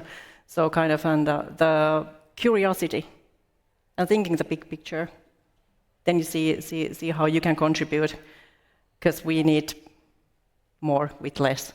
And that's what the main driver with organizations. So to be present there in that agenda. Thank you. And how could professionals effectively upskill and reskill to stay relevant and competitive in your area of tech? And we'll give this question to Vibha. I can actually speak from a personal experience. So I've recently changed roles. I've recently been hired in a new role. So I have a very fresh experience of going through the interviews and, all that, that whole drill. And what I realized is that today, at least in my experience, the hiring managers aren't hiring for a know-it-all. They're not looking for someone who checks all the boxes. Because honestly, I don't think we even know what all boxes need to be checked at this point, because that's something we're exploring. I think what they're looking for is a learn-it-all. And I know this is a very kind of nice term, but what does it actually mean? And what I did to demonstrate that, so I can talk about that. So I think what they were looking for is someone who is a learn-it-all, who can learn, because as I grow into this role, I have to learn about what is, and then I have to also learn about what will be. So there's, this constant change happening, and it's like, getting into the middle of a stream and then learning to swim at the same time. So the way I have demonstrated, for example, is, do I isolate myself to one technology? So for example, when I was in identity and security, I didn't limit myself to identity and security. I said, because identity and security is at the core of everything, right? if you're doing messaging, if you're doing collaboration, if you're doing operations, everything consumes identity. And then I said, okay, I want to know how all of these services are interacting with security. How are all of these services consuming identity? So that was one of the ways that I demonstrated. So how do you use identity and security to set up your Kubernetes clusters, for example? So that's just an example of showing how you're not staying isolated in your kind of silos, but you are trying to expand. The other way is, how do you learn a new technology? So can you demonstrate that? So say, if this is something that you don't know anything about, how would you approach that? So I typically say that I start with, okay, of these, what do I know? And then try to, again, connect those dots there. So I think this is something that I tried, because like I said, I don't think the hiring right now is for someone who knows or checks all the boxes. And I know as a woman, we try to check all the boxes.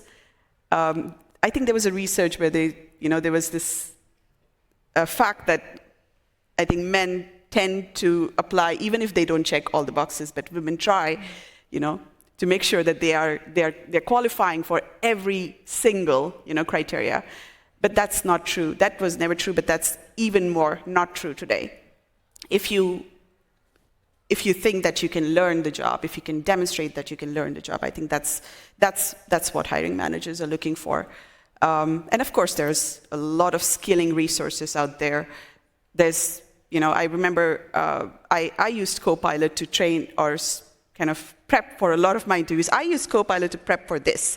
So use the tools that are available to you, and I'm sure we're all getting there. Thank you. It's clear that staying competitive today not only means embracing new technologies, but also having a continuous learning and adaptability mindset, whether it's becoming more tech savvy as a business professional or transitioning to a new role. There are no shortage of opportunities. Next up, what are the essential skills and competencies needed to thrive in your tech area? And we'll start with Anu. I think this is the easy question. When I started cybersecurity, I always got the same feedback. You have the passion. And I think when people are recruiting, you need motivation, you need an attitude. Those two things, you don't always necessarily even need to be a cybersecurity expert when you come into to the field as a newbie. Of course, maybe you already have a great degree and you have some skills, but attitude and motivation are two things that you cannot really teach people. You can teach them cybersecurity skills. It could be cybersecurity awareness, where I actually worked a couple years in the beginning, and because I have marketing and communication background, they were quite easy because, after all, it's internal marketing. So those two things, attitude and motivation. And then I would add that you need to have ability to learn new things. I could say you need to have an appetite to learn new skills. We get new things every day. I work in consultancy, so I see maturity of the companies, and they surprise me nearly everyday basis. They have sometimes very simple things that we can solve, but sometimes very complex things. But you can work at the company and learn on the go, but sometimes, especially if you change your career, you need to give some your free time to learn new things. And there is a lot of resources, like we have heard here. Microsoft have their program, and there's a lot of information online, and utilize the AI to search for it if necessary. But that's it. Thank you. And finally, Riina. Yeah, I would kind of continue from that. So the ability to learn, and in consulting, where I come from, the two main skills are understanding the business, so knowing how different organizations operate. There can be tweaks between different industries, but overall, I've noticed throughout my career that the processes are quite similar. Of course, there are industry specifics, but if you talk about sales processes, HR processes, customer service, and these sort of things, they tend to follow a certain path. So understanding how organizations work is one thing. But then, coming from the tech angle, we need to understand how the technology can enable the organization so that, this was a discussion I had at our booth here earlier, so that we use the technology to support the way that we want to work as an organization, not so that the technology actually dictates that this is how we need to do, because the technology says it needs to go this way. So understanding both the business and the technology can bring the value to the customer. And then in consulting, it's just people skills. So we need to be able to work with different kinds of people coming from different backgrounds, and also be able to create trust very quickly, because we are there to bring the value, bring the expertise to the organizations that they necessarily don't have. That's why they've given us the task. So ability to do that. And it's not easy to say, read this and you'll know how to create trust. It's you need to kind of experience it. Nobody's ready at it at any point of time. You always meet with new people, and you need to be able to kind of read the situation of, okay, this person ticks this way, so if I give them a lot of details, they're on board. And this person create just big pictures, and they'll be on board. So need to be able to kind of understand how we as people work as well.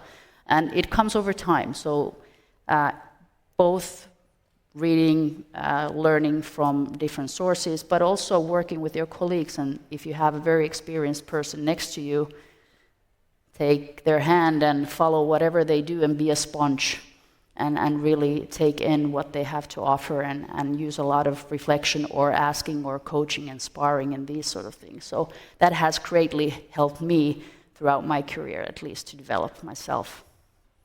Can I add one thing? I think many of you probably still see cybersecurity very technical, but actually there is a lot of different skills that are needed. And I could mention that, example, regulations are a very big deal, not only in Europe, but whole world. So if you have a lawyer background, now is your time to go to compliance. And also what we have seen in cybersecurity, that soft skills. It could be project management, or you mentioned people skills, getting along with the different people from different backgrounds. They have become more important, and also understanding the business. And cybersecurity is not only technical stuff, let's say stuff, but it's so much more. I think I would just add that even that's true even for AI, and because today anyone can write a code. You don't necessarily have to learn to code. If you can, I think we are evolving from a coder to a system thinker. So if you can envision a system, you have the agents and the co-pilots to write the code for you. So again, if you're coming from a domain and have a full functional understanding of that domain, I think then you are actually a developer already. Thank you guys so much. This brings us to the end of our panel. We've covered a lot of ground, from the latest tech trends and their benefits and challenges to skills and mindsets needed to stay ahead. I hope this conversation has sparked some new ideas and inspired you to explore how these emerging technologies can shape your future. I would like to give a big thank you to our incredible panelists, Vibha, Riina, Anu, and Erika, for sharing their expertise and inspiring us to think beyond today's trends. And of course, thank you everyone in the audience, both here and online, for being part of this conversation. As we've heard, the future of tech is fast evolving, and with the right mindset and strategies, we can not only keep up, but thrive. Let's keep the conversation going and continue pushing the boundaries of what's possible. Thank you, guys. Thank you.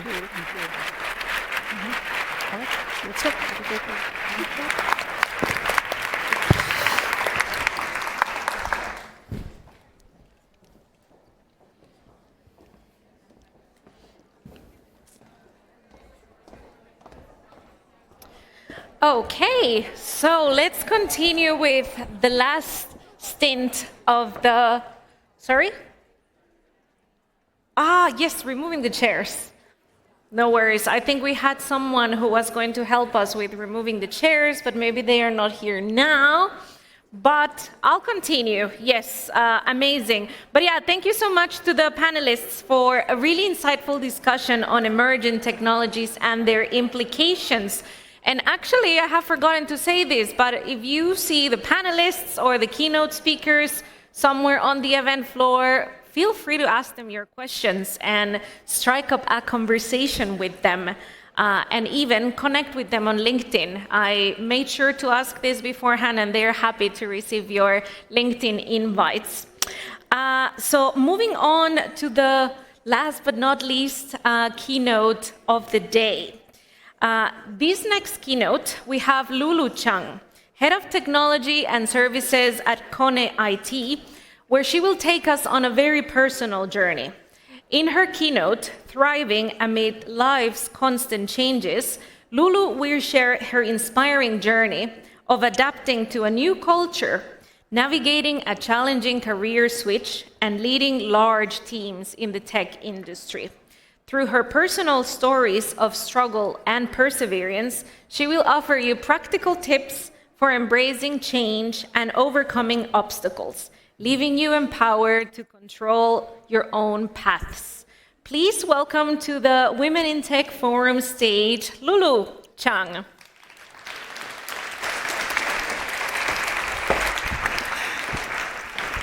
All right. Thanks, Kim. Wow, it's been a few hours full of insightful discussions. Yeah, I want to thank you for sticking around. Being the last speaker standing here, I'm actually standing between you and the exit. But I will try to keep it worth your while, share a few ideas, hopefully can inspire you and motivate you moving forward.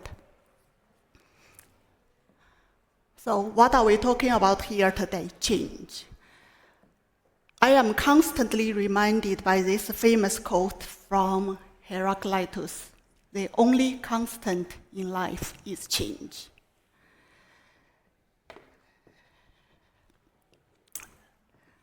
Raise your hand, how many of you feel constant change is daunting, annoying, and irritating?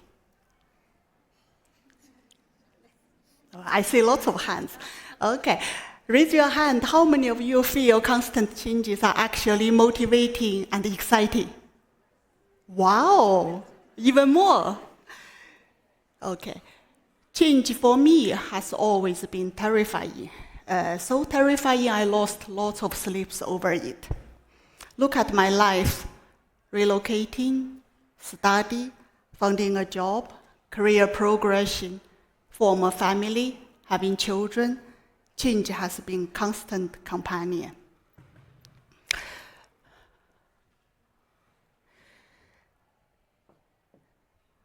22 years ago, I moved from China to Finland, fueled by my aspiration to pursue the master's degree at the University of Jyväskylä. This Finnish free education culture back then, and the alluring Nordic lifestyle characterized by the simplicity and the health life balance attracted me with a deep curiosity. I want to see it. I want to experience it. So I decided to move to Finland. The first 2 years spent in Jyväskylä were immense personal and academic transformation for me. I still remember my astonishment at the flexible Finnish education culture where students wore, slippers in the class or even wear with barefoot. Addressing the professor by calling their first name just feel, shockingly rude for me with my Asian background. Language was another barrier. Not everybody can speak English back then, and my limited language skills left me struggling to cope with the daily life. The reality I encountered was far from the fairy tale I had imagined for Nordic country. It's filled with these unanticipated challenges, made me feel really overwhelmed, scared, and wanted to quit. Well, going back to China was not an option. How should I proceed? For about half a year time, I wrestled with my mental stress, feeling just utterly lost. Where is the future? Then one day, I was walking in the campus. A discovery struck me when I reading a slogan on the wall. It says, "The best way to predict the future is to create it." That was my aha moment. I was like, whoa, what was I doing? Why I was standing still in all of this unhappiness, doing nothing. So I decided to change. I needed to stop, resist the culture and the tradition, study to adapt.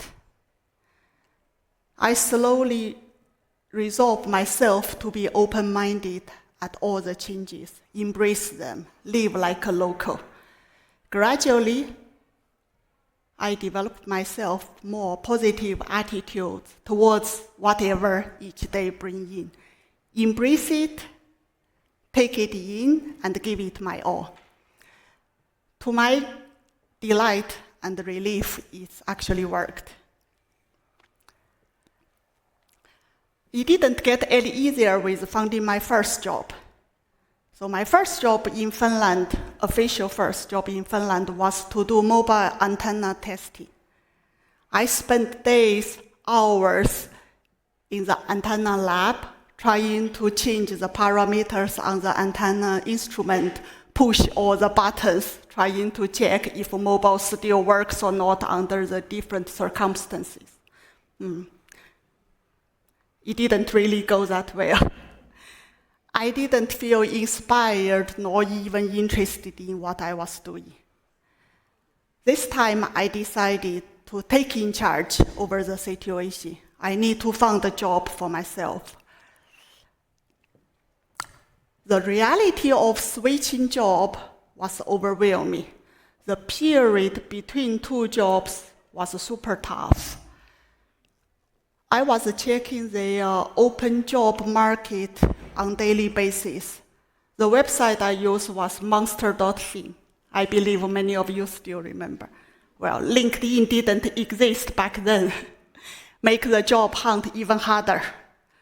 I sent out the countless applications, enduring the hopeful days and hopeless nights. Language, again, became to be an issue. At that time, let's say 20 years ago, most of the jobs require Finnish skills. For the limited job openings do not require Finnish skill, they usually attracted immense competition. Finding a decent job with a good salary just seems to be impossible. What can I do? Keep trying, right? So after 1 year relentless effort, finally I landed myself in the field of IT. I started to do SAP technical configuration in Salo, different city. The role lasted for 9 years. This year, I experienced another significant change in my professional life.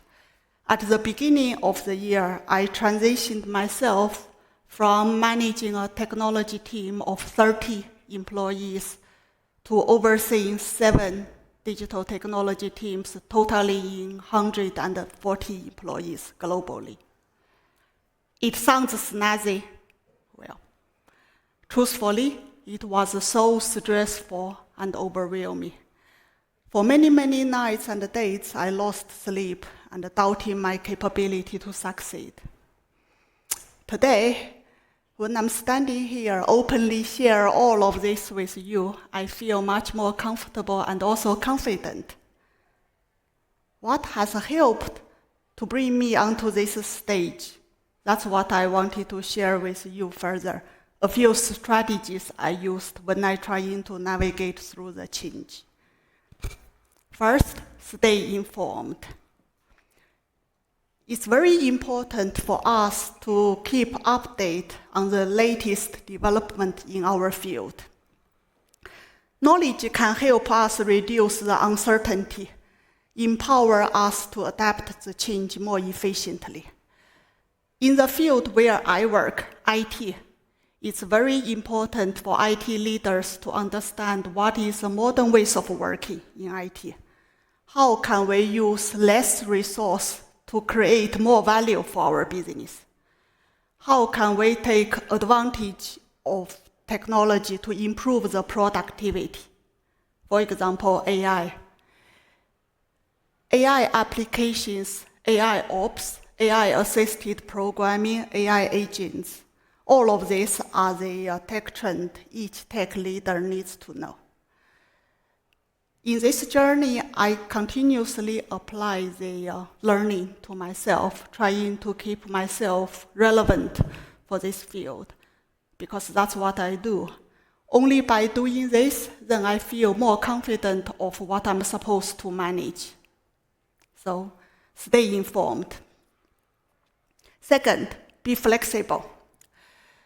Flexibility is a key when we're navigating through the change, because there are always so many unknowns. My trick to win this flexibility is that we should always consider doing the incremental progress. Don't be scared, be courageous, make the leap, step out. On the way, you calibrate yourself, you see yourself moving forward towards the right direction and destination. That will build you the confidence. On the other hand, what I do not recommend to do is you standing at the original starting point, consume all your energies thinking this, thinking that, making a plan, and eventually you found yourself stalling. Third one, focus on the personal growth. Take each change as an opportunity to learn, whether it's about learning a new skill, whether it's about to expand your knowledge. You build yourself more stronger, more contentful, then you feel you are much more, stronger, and you have a lot to give, and you can control the situation, whatever comes on the way. Attitude. Panel discussion was also talking about attitude. So maintain the positive attitude is very, very important. The mentality will have a significant impact on the experience you have when you're going through the change. Look at the things in the different angle, try to find the positive things, make you feel that this change journey is actually quite pleasant. In most of the situations, they are quite pleasant. Last one, build a support network. Try to surround yourself with a support network, whether it's colleagues, friends, or mentors. They can provide you the practical guidance and encouragement. When we're going through change, there is obviously stress. Source of power comes from this support network, which is super invaluable, because they keep energizing you, motivating you, and support you moving forward. These are the strategies I used, and I found out very easy to apply, and they are actually quite useful. While all of this was happening, of course, we have a pandemic. Remote schooling and working perhaps is the most significant change during pandemic times. Just like me, many of you working moms, and I see a few maybe working dads here, needed to balance our professional responsibilities with helping our children navigating through the challenges from online education. I remember one day I was hosting a super important stakeholder meetings. In between, guess what happened? Of course, my 8-year son jumped into my room saying, Mama, I need help.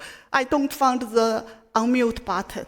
I was super stressful. Under the time of stress, I managed to unmute myself. So all of my stakeholders online were listening to this weird conversation, whereas my kids, teacher, and schoolmates couldn't hear anything. It was chaotic, but pandemic also brought family closer, taught us what is resilience and adaptability. Pandemic revolutionized the way we work, we communicate. It demonstrated that almost everything can be done remotely. It brought unique opportunity. Whether like it or not, change is a fundamental part of the life. It's how we grow, how we learn, and how we evolve. Throughout all of my changes, and I'm sure many more are still coming on the way, I've learned two things. The first thing is that don't consider change as bad by default. Look at change in a different perspective. This goes back to one of the strategies I just talked, keep the positive mindset. Reason is also because when you hold the negative thoughts, trying to resist change, then it's always a suffering to be forced to do something which you don't want to do. Second is, if you don't join the change journey, then you will be left out. We have witnessed enough in the professional life. When organization happens, if you don't actively engage yourself, commit yourself to the change, then you will eventually find out there's no place for you in the organization. I started my speak with the quoting from Heraclitus, so will I end with one. This famous Greek philosopher also once said, "You can't step into the same river twice. Water is flowing, it's changing, and so are we. Our lives, our career, our relationship, all of them are in a perpetual state of change. Embracing this fact is the first step." If you have been against change in the past, I welcome you to challenge this notion. Because without doubt, embrace change is one of the most important skills in 2024. I want to thank you for listening to me. Hopefully my sharing is insightful. My name is Lulu Zhang. I'm working in Gone IT. Thank you.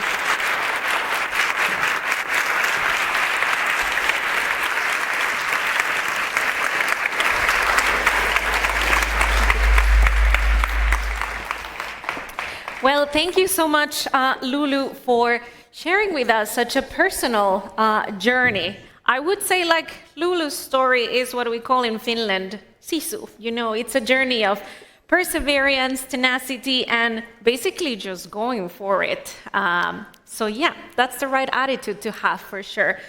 Sadly, this is now the end of our stage program, but not the end of the Women in Tech Forum. There is still a lot more happening. So starting at 2:45, we have the workshop. So if you pre-registered, you can go for those. Very shortly about the workshops, we have 3 of them. One hosted by Tech. It is going to be about some research that was done regarding the gender pay gap in the tech industry and giving you strategies on how to negotiate your salaries at work. We have one from Nordea, which is also related to career growth for women in tech. So this workshop will be all about opportunities, essential skills, and success tips to thrive in the tech industry.